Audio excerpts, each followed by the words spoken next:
Yang saya hormatilah ya, fasilitator penceramah pada pagi ni ya, Cikgu Syahidatul Hasnu Malizi binti Omar dari SMK Padang Pulut. Betul kan?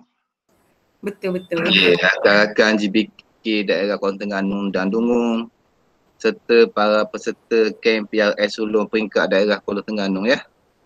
Okay, Assalamualaikum warahmatullahi taala wabarakatuh dan selamat pagi. Alhamdulillah syukur kita kepada Allah Subhanahu Wa Taala kerana masih dikurniakan kesempatan ya untuk kita bersama-sama lagi pada pagi ini untuk meneruskan program kita iaitu kem pembimbing akan sebaya peringkat sulung ya daerah Kuala Terengganu.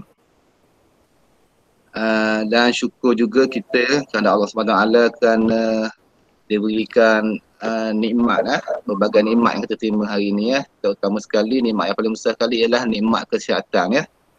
Cukup sempurna panca indera kita pada pagi ini. Cikgu rasa tak ada seorang pun daripada kalangan kita yang bangun pada pagi ini ya kekurangan panca indera. Contohnya bangun pagi ini tak dapat melihat ataupun bangun pagi ini hilang kaki ke hilang tangan ke, tak ada, semua tu berlaku ya. Dan kita masih diberikan kesempatan untuk bersama-sama pagi ini ya. Baiklah ya, pagi ni kita akan teruskan lagi dengan slot yang keempat iaitu slot kemahiran membuat keputusan.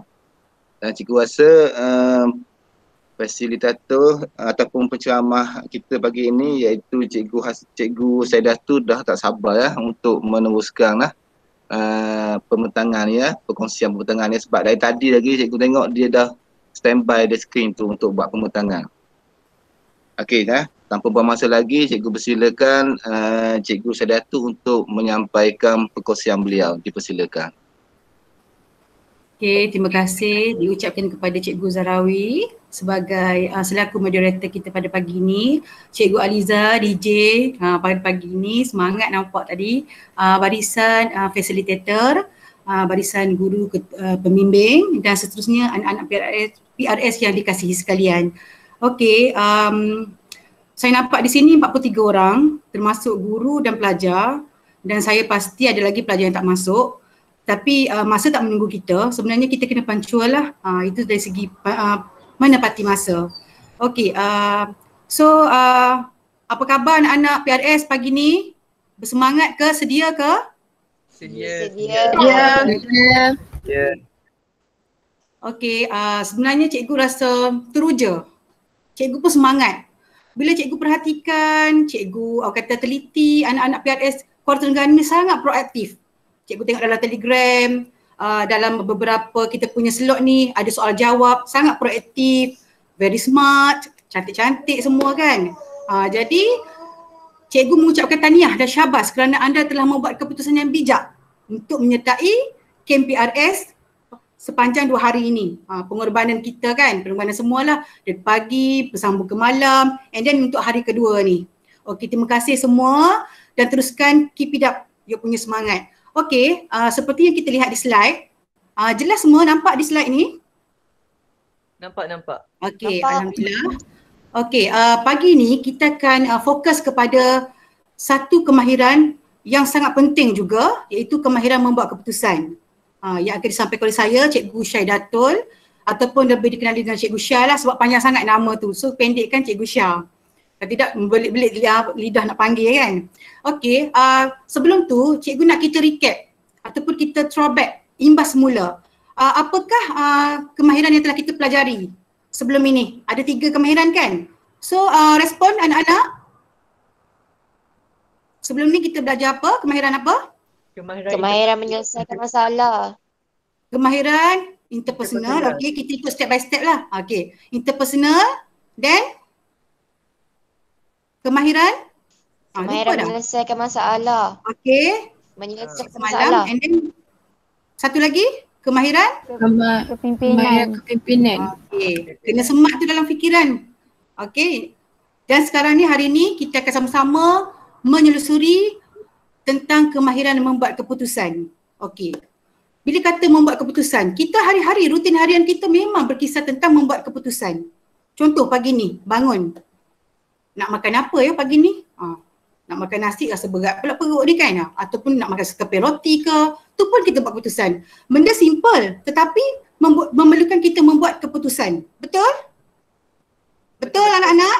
Betul. Saya nak macam ada two communication communication dua hala. Saya tak nak seorang sebab yalah kita kan dalam online ni, dalam Google Meet agak orang kata tak nak cakap seorang kan. Okay, saya tahu anak-anak semua proaktif. Okay, kita go through to the next slide. Okay. Kita tengok definisi dia. Definisi kemahiran membuat keputusan. Ialah satu proses mental yang melibatkan seseorang itu untuk bertindak memilih satu pilihan yang terbaik di antara ataupun dalam pelbagai pilihan yang ada berdasarkan tujuan dan kriteria yang tertentu. Okey. Maksudnya di sini Cikgu Syah. Ya. Cikgu Syah ada nampak tak ikon dekat bawah tu slideshow. Sebelah slideshow tu Cikgu Syah tekan. Itu adalah not review. Sebelah slideshow mana? Sebelah ikon slideshow. Dia akan jadi paparan lebih besar. Yang ini ke yang petak-petak? Yang petak sebelah daripada ikon slideshow tu. Sebelah dia. Ni review. Ya. Okey. Okey, nampak? Terima kasih Cikgu Ana. Okey. Back to definisi iaitu proses mental yang melibatkan seseorang itu bertindak untuk memilih satu pilihan daripada beberapa pilihan yang ada berdasarkan tujuan dan kriteria tertentu. Maksudnya di sini bila kita lihat proses membuat keputusan ini memerlukan proses berfikir. Kita dah ada beberapa pilihan tapi kita kena choose satu pilihan yang terbaik berdasarkan apa yang kita inginkan, objektif apa yang kita nak capai. Okey? Seterusnya, membuat pilihan yang baik secara konsisten ialah kunci kejayaan dalam kehidupan semestinya. Okey. Jadi macam mana kita nak buat keputusan secara konsisten ni? Jadi semestinya kita kena ada satu kemahiran. Okey, kemahiran ni apa maksud dia? Kita sebut kemahiran daripada semalam lagi sebut kemahiran komunikasi, kemahiran interpersonal, kemahiran menyelesaikan masalah. Tapi apa maksud kemahiran? Kebolehan. Boleh tapi kurang tepat sikit. Kebolehan boleh melakukan sesuatu. Okey. Kemahiran ni satu orang kata teknik ataupun cara yang terlatih. Okey, jadi kalau kita nak buat secara konsisten, kita ni manusia yang tidak sempurna. Of course kita tahu yang tu. Tetapi kita boleh latih diri kita untuk mendapatkan sesuatu yang baik ataupun yang bagus. Jadi untuk dapatkan sesuatu pilihan yang secara konsisten, kita mesti ada kemahiran. Okey. Jadi macam mana nak mahir ni? Macam kita seorang macam anak-anak semua ni PRS. Title dia pembimbing rakan sebaya. Pembimbing tu satu title yang orang kata sangat istimewa. Nak bimbing orang, kita sendiri kena lengkapkan diri kita dengan pelbagai kemahiran. Bukan senang nak bimbing orang. Bukan senang kita nak nak dapatkan trust, kepercayaan daripada kawan-kawan kan. Jadi kita ni sebagai seorang PRS kena lengkapkan diri kita dengan pelbagai kemahiran. Salah satunya yang inilah. Okey, kita tengok juga keputusan selanjutnya dipengaruhi oleh pelbagai faktor. Nak buat keputusan ni banyak faktor yang mempengaruhi kita. Okey, kita tengok di sini ada 5 faktor. Ada 5 faktor yang mempengaruhi seseorang membuat membuat keputusan. Yang pertama, pemikiran dan emosi, sosial, rakan sebaya, masyarakat dan media. Okey? Ada 5 faktor mempengaruhi kita membuat keputusan. Okey, next. Kita go through satu-satu, okey? Yang pertama, pemikiran dan emosi. Okey. Kita selalu dengar, awak ni buat keputusan ikut emosi lah, ikut perasaan lah. Betul tak? Pernah dengar ada perkataan tu? Pernah. Even kita sendiri pun pernah. Kan? Ya. Kita sendiri pun pernah buat keputusan ikut perasaan. Cuma tak ada lah siapa kata memudaratkan diri setakat ni. Alhamdulillah saya nampak macam-macam main belaka, elok belaka pagi ni kan. Okey. Dia kata sini keputusan banyak dipengaruhi oleh emosi semasa kita banyaklah menggunakan emosi semasa kita membuat keputusan. Di mana emosi mempengaruhi pemikiran dan tingkah laku. Yes. Bila kita emosi, Emosi kita negatif, contoh kan, tengah marah, saya kata sedih yang keterlaluan, geram. Apa hasil keputusan yang kita akan dapat kalau kita buat keputusan dengan emosi? Anak-anak, kalau kita buat keputusan secara emosi yang negatif, yang emosional, kita dapat keputusan yang salah. Ya, betul. Kita buat keputusan yang salah, keputusan yang melulu, dan keputusan kita juga bukan kata efek diri kita je. Mungkin akan mereflect pada orang sekeliling kita, betul? Pada keluarga kita, kawan-kawan kita. Jadi kalau kita nak buat keputusan ni, kita kena emosi yang tenang. Kalau kita tengah marah, okey, pergi satu tempat atau guna pelbagai cara diri sendirilah untuk kita tenangkan diri kita terlebih dahulu. Okey, sebab apa? Kalau kita buat keputusan yang tidak tenang, bila kita tengah marah, jantung kita, darah kita dikepam kan, kita dipamkan jantung kita kan. Jadi darah kita ni macam kita tengok kan, dup jantung kita tengah marah, kita kepal tangan kita, rasa tu macam geram ni, merah telinga, rasa depan jantung pun rasa dup kan. Jadi oksigen tak boleh akses di kepala kita. Jadi keputusan yang kita buat berdasarkan emosi kita masa tu lah. Betul tak? Ni sistem sains, awak semua pandai dah ni. Tu pun kita nampak saintifik pun dah mengatakan, dah membuktikan memang kalau sistem kesihatan kita pun akan jadi tak elok lah bila kita beremosi kan. Okey. Dan apabila kita emosi negatif, kita lebih cenderung membuat keputusan yang apa kita nampak pada masa itu. Sebenarnya risiko pada keseluruhan kita tak nampak dah. Kita tak nak nilai dah. Sebab kita tengah marah, kita tengah geram. Jadi kita buat keputusan emosi kita pada masa itu. Kalau kata emosi ni memang biasanya keputusan memang tak akan rasional lah. Okay, jadi pemikiran kena rasional, emosi kena tenang, kena stabil. InsyaAllah keputusan yang kita dapat pun keputusan yang baik. Jadi setiap orang pun mempunyai cara yang berbeza untuk membuat keputusan. Okay, masing-masing kena study lah diri kita. Dan kawan-kawan kita pun bila kita ada kemahiran kita boleh tahu, okay, si A ni cara dia macam ni, si B cara dia macam ni. So kita dapat guide dia orang. Okay, jelas? Jelas anak-anak? Jelas. Okey, kita pergi kepada slide yang seterusnya iaitu sosial. Okey. Tekanan sosial atau masa yang terhad mungkin akan memberi gangguan dalam membuat keputusan. Okey. Kadang-kadang kita ni buat keputusan ikut desakan orang. Kita kata kalau aku buat keputusan ni apa pula orang kata? Selalu tak terlintas macam tu. Kan aku buat macam ni kan orang kata macam ni pula. Kalau kita rasa macam buat keputusan ikut cakap orang ni, biasanya kita mengetepikanlah kehendak kita sendiri. Faham tak? Sebab tekanan sosial, kita harus fikir kalau aku buat macam ni orang kata macam ni, sebab tak kena lah. Jadi kita kena rasional, kita kena orang kata ada kemahiran. Bila kita ada kemahiran yang bagus, yang orang kata, yang cakap insyaAllah apa juga tekanan yang datang, kita dapat atasi. Dan keputusan anda, anak-anak, mungkin berbeza dengan orang dewasa. Kehidupan kita ni orang kata makin dewasa makin berpengalaman. Betul tak? Pengalaman mendewasakan kita. Jadi keputusan orang yang lebih dewasa ni lebih matang berbanding kita lah, anak-anak lah kan. That's why kalau ada masalah, ada apa-apa kita rasa macam rumit nak selesaikan, kita boleh rujuk pada orang yang lebih dewasa. Contoh terdekat, mak ayah, kaunselor, makcik-pakcik ke kan. Siapalah yang kita rasa kawan pun tak apa. Mungkin kawan yang kita berkawan dengan yang lebih berumur daripada kita, insyaAllah kita boleh juga bertanya. Jadi proses kehidupan kita ni mempengaruhi kita lah. Semakin dewasa kita semakin matang kita dalam membuat keputusan. Okey, jelas? Jelas. Okey, next. Okey, rakan sebaya. Kalau kata rakan sebaya ni memang ngam lah dengan si awak. Tak? Mesti ada kawan tak? Dia kata rakan sebaya boleh mempengaruhi anda dalam membuat keputusan. Ya. Kadang-kadang kita fikir kalau kita beritahu pada orang dewasa, dia tak faham perasaan kita, tak faham jiwa, kita kata. Kawan-kawan juga faham jiwa. Jadi sebab tu remaja dia banyak rujuk pada kawan.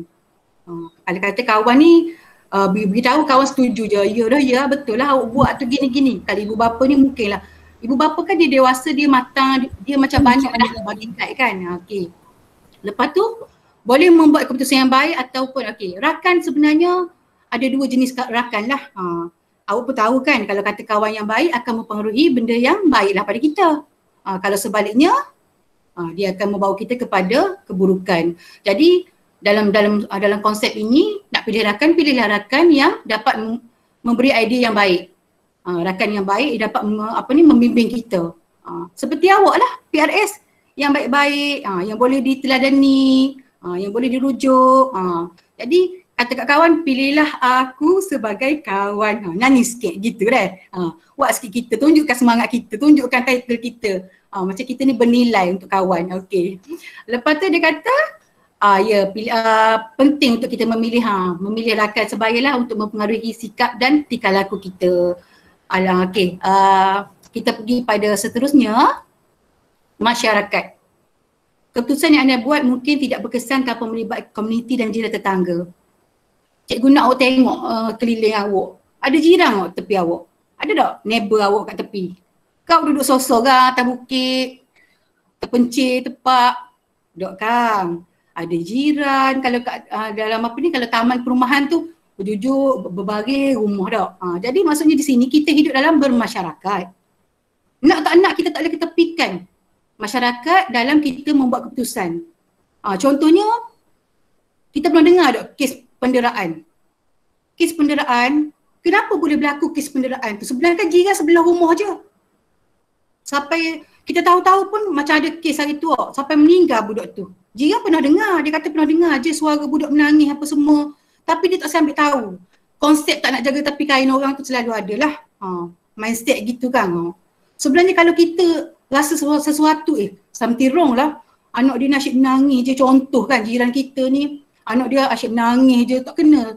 Macam ada je, macam kena pukul. Kita dapat rasa something, orang kata sen kita ni rasa macam tak elok. Jadi kita rasa kita boleh call. Buat keputusan kita call polis. Contoh kan. Tapi gitulah. Kebanyakan antara masyarakat ni ambil pendekatan tak nak jaga tepi kayu orang. Tengok-tengok, jiran keluar berita, jiran aku punya meninggal ni, anak dia. Contoh boleh faham tak?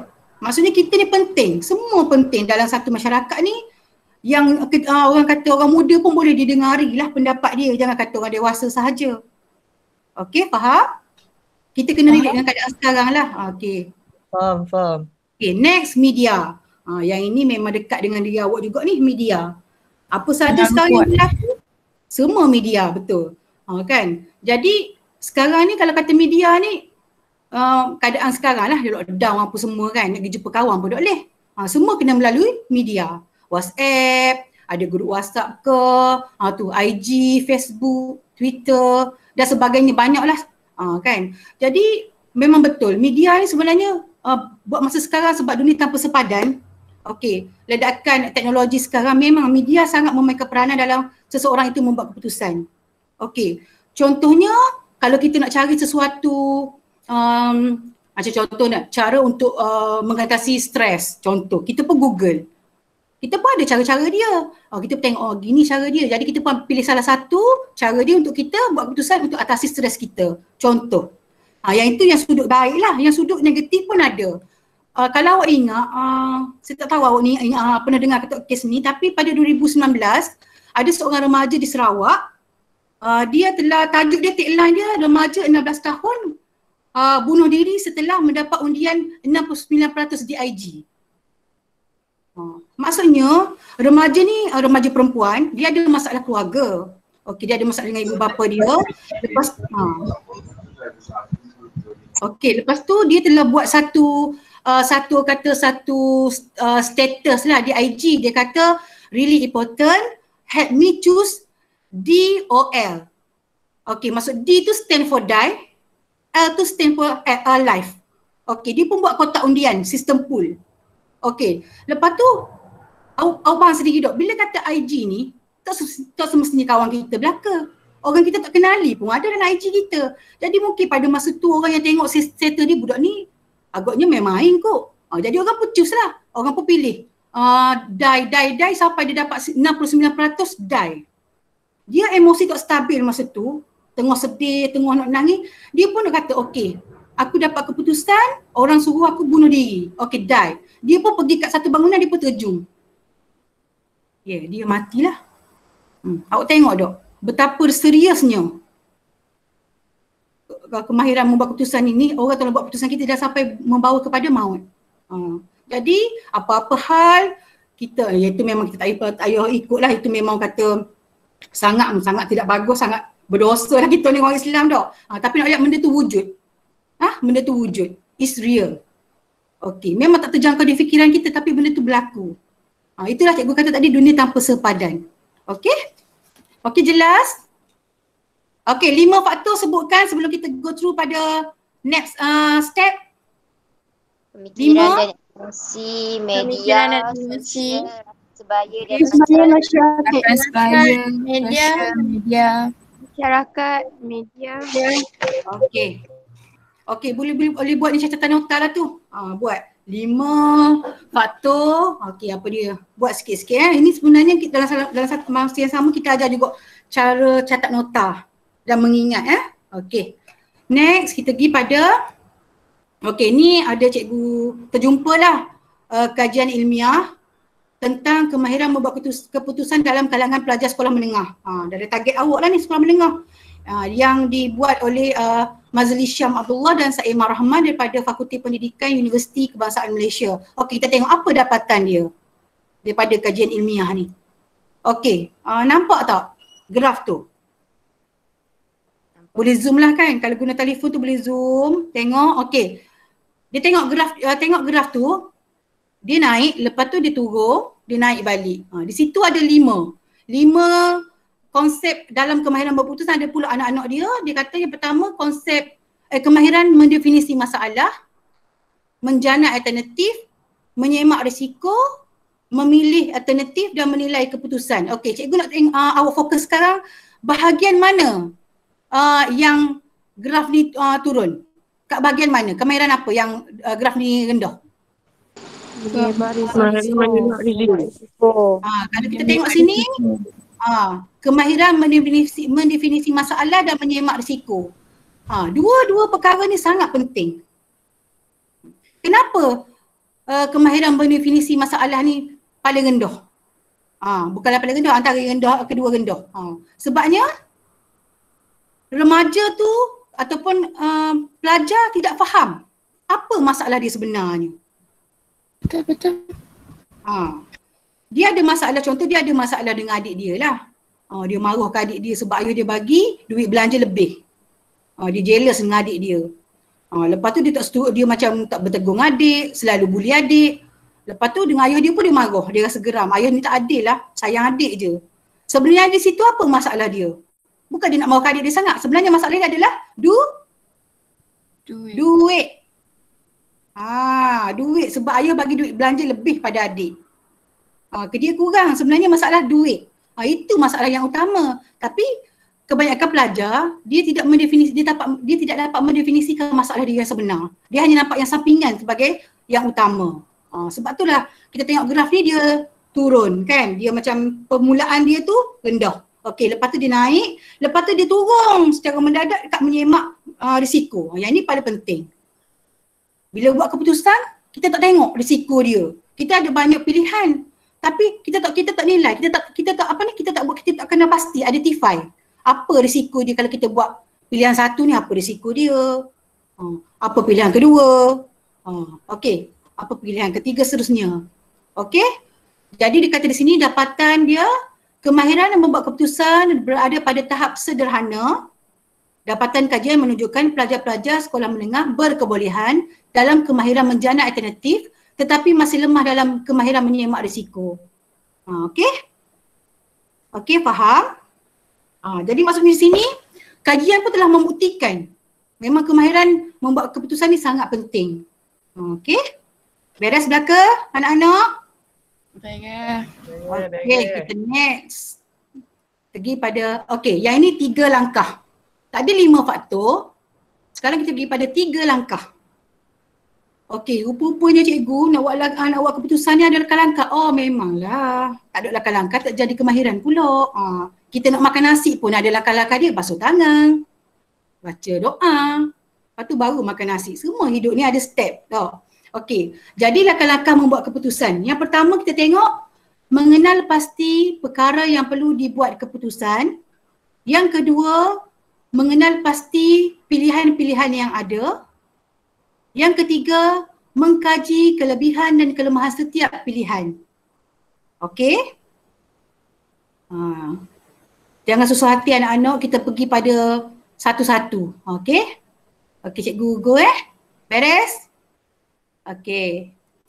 Okey, kita pergi langkah yang pertama iaitu mengenal pasti perkara yang perlu dibuat keputusan. Okey. Dia punya explanation dia, soal pada diri, apakah bentuk keputusan yang harus dibuat. Cikgu ambil sini contoh situasi dia.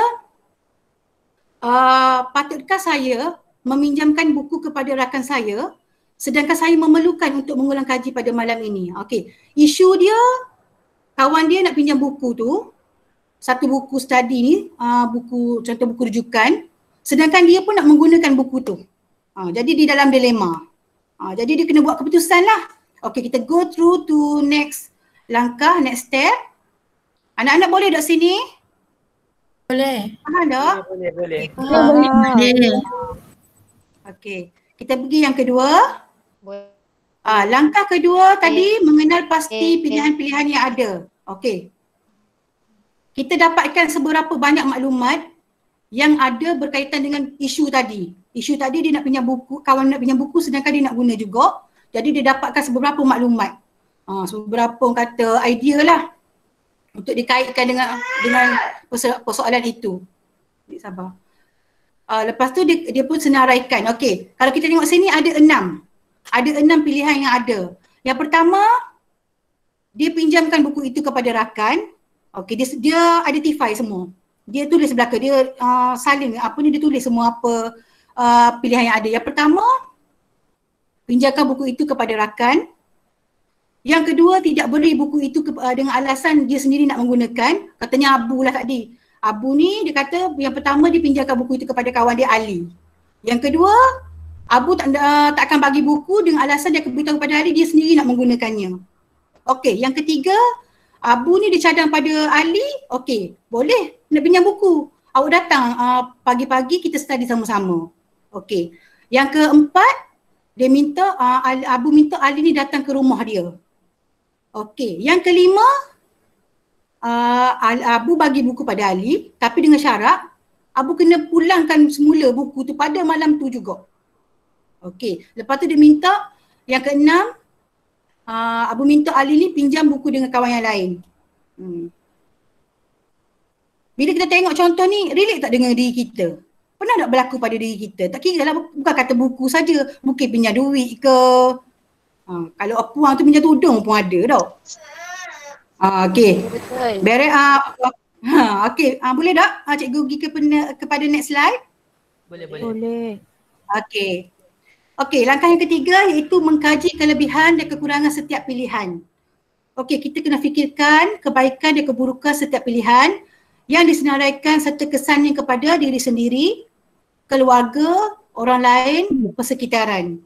Okey, jadi di sini, kalau kita tengok di sini, individu ni, dia ambil pilihan, kalau dia ambil pilihan yang keempat iaitu contoh dia, dia suruh apa ni, kawan dia datang ke rumah kan yang keempat kan. Okey ni, yang keempat, minta rakan datang ke rumah. Okey, minta rakan datang ke rumah, lepas tu dia kata, datang ke rumah. Jadi bila kita fikir semula tau, contohnya kawan awak tu duduk dekat seberang takir. Nak suruh mari rumah awak dekat tu, cendereng tu. Malam-malam. Adakah munasabah kita nak suruh kawan kita mari situ? Mari rumah kita. Boleh tak? Dengan kawan tak ada kenderaannya. Dengan kawannya malam-malamnya, kawan pula macam tu. Kita kena fikir. Kita kena fikir kawan kita. Lepas tu kita kena fikir juga kalau jadi apa-apa, mak ayah dia pun akan risaulah pada anak dia, betul tak? Sebab tu kita kata kesan dia pada diri, keluarga, orang lain kan, betul tak? Okey, yang ni kalau kita ambil pilihan yang kedua ni, kalau Abu ni ambil pilihan yang kedua. Okey, maaf ada gangguan anak. Okey, yang kedua dia kata tidak beri buku kepada rakan dengan alasan mahu menggunakannya. Okey, dia pula fikir kalau tak beri buku kan kawan kabur, nanti kawan label saya ni kedekut ilmu pula. Lepas ni saya pula dipulaukan, macam-macam lah kita fikir. Betul tak? Betul. Betul. Jadi bila kita tengok sini dua-dua pilihan ni tak boleh nak gunakan lah. Jadi kita tengok sini apa? Cikgu nak anak semua tengok. Pilihan mana yang rasanya win-win situation? Nombor Kat sini. 3. 6 pilihan yang mana? Nombor? Saya nombor 5. Okey, awak nombor 5. Ada lagi Nombor 3. pilihan lain? Nombor 3. Nombor 3. Okey. Pada pendapat cikgu pun nombor 3 lah. Sebabnya kita pun, kawan kita pun boleh belajar, kita pun boleh belajar. Dapat belajar bersama-sama. Okey, jadi win-win situation. InsyaAllah keputusan yang kita buat tu kiranya orang kata dapat manfaat kedua-dua pihak lah. Okey. Faham anak-anak? Faham. Jelas ya? Jelas. Okey. Okey, sekarang kita tengok pada 5 kepentingan kemahiran membuat keputusan. Okey. 5 kepentingan membuat keputusan, okey? Okey, yang pertama, mudah mencapai matlamat. Yang kedua, berani berhadapan cabaran dan perubahan. Yang ketiga, memupuk sikap bertanggungjawab. Yang keempat, mengurangkan penggunaan sumber. Dan yang kelima, menyelesaikan konflik. Okey, yang pertama, bila kita ada kemahiran membuat keputusan, semestinya kita mudah nak mencapai matlamat. Okey, sebelum ni nak buat keputusan memanglah sangat susah sebab tak ada kemahiran. Buat pun kata hentam ke romo melulu gitu je. Jadi apa yang kita nak tu tak mencapai objektif dia sepenuhnya lah.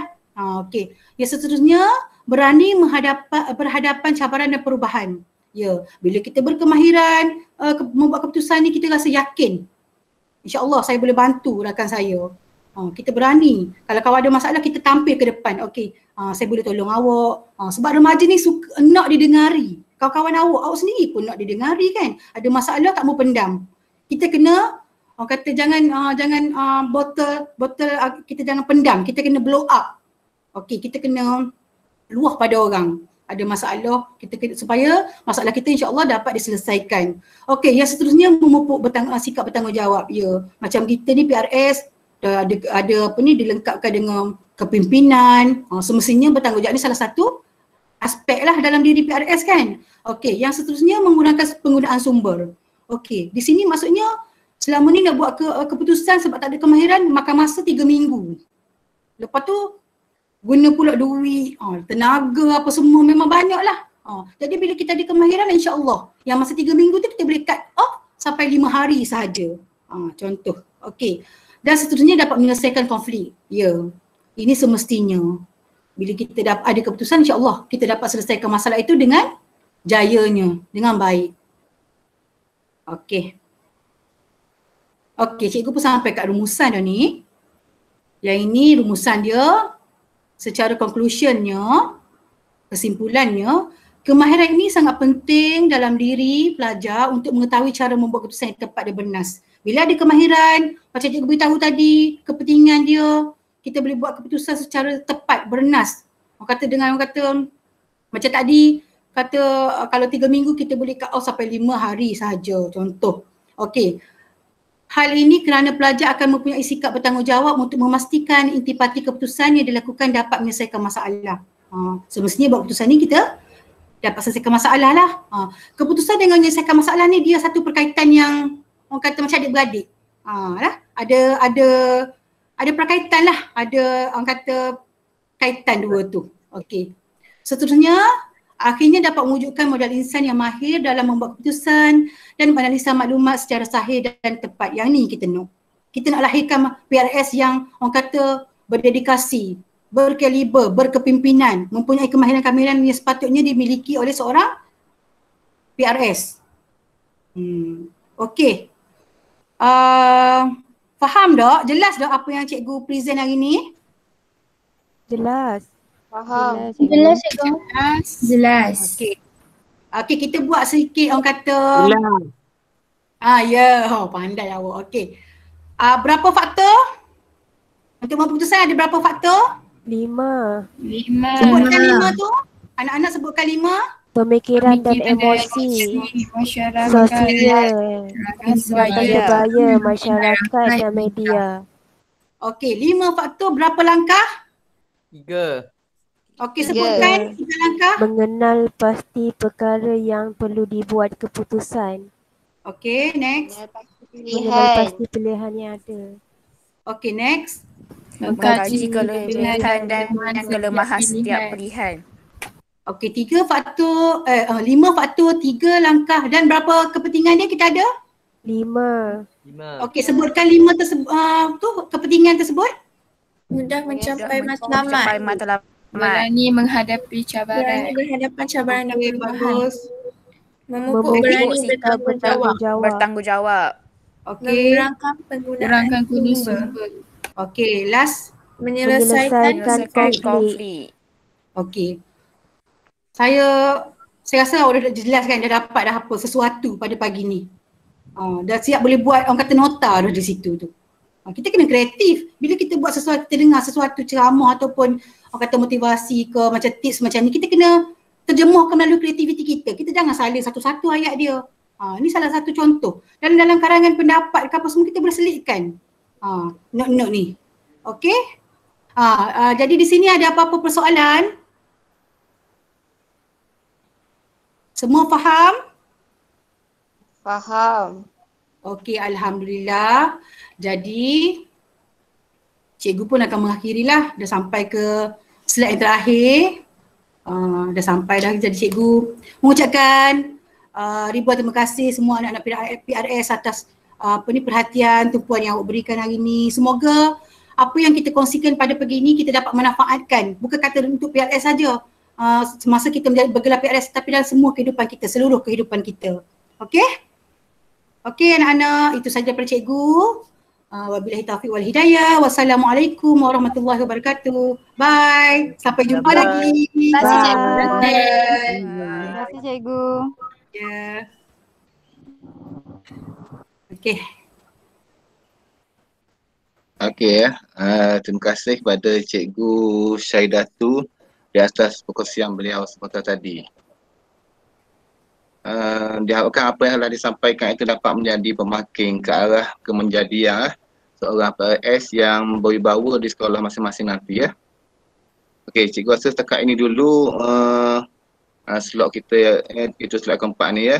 Seterusnya cikgu serahkan majlis ini kepada Cikgu Wahana lah ya untuk meneruskan acara bagi memberikan tugasan pada para peserta. Dipersilakan Cikgu Wahana.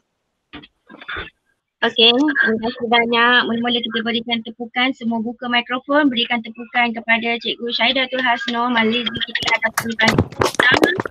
Cikgu Tarawih dengan Cikgu Aliza pada pagi ni. Okey, Alhamdulillah.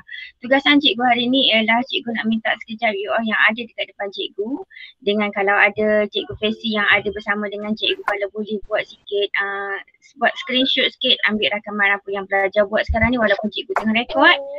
Okey. Tangan kat depan. Video dia tak? Boleh buka kamera. Kalau tak boleh buka kamera pun tak apa. Tangan ke depan. Okey. Tangan ke depan. Ikut cikgu. Kalau boleh buka je mikrofon. Biar berong pun tak apa. Tangan saya ke depan. 1, 2, mula. Ikut. Tangan saya ke depan. Tangan saya ke depan. Ke belakang. Ke belakang. Depan belakang. Depan belakang. Ayo goyangkan. Goyangkan. Lakukan seperti ini. Lakukan seperti ini. Dan bergoyanglah. Dan bergoyanglah. Saya PRS hebat. Saya Okey, buat sekali lagi. Okey, ingat biasa kalau macam kita ada program-program bersemuka, setiap kali sebelum kita akan ada energizer. So cikgu baru teringat, okey. Hari ni adalah aktiviti buat energizer. Ini je tugasan kita. Okey, 3, 2, 1. Siapa boleh buka kamera, silakan buka. Mikrofon silakan buka, cikgu nak dengar suara. Kita ceriakan diri kita bersama-sama untuk last slot lepas ni, okey? Kita buat keputusan untuk ceriakan diri kita hari ni. Kita buat keputusan untuk buka kamera, buka mikrofon untuk kita sama-sama. 3, 2, 1. Tangan kanan ke depan. Tangan kanan. Tangan saya ke depan. Saya. 1, 2, mula. Tangan saya ke kanan. Tangan saya ke depan. Ke belakang. Depan belakang.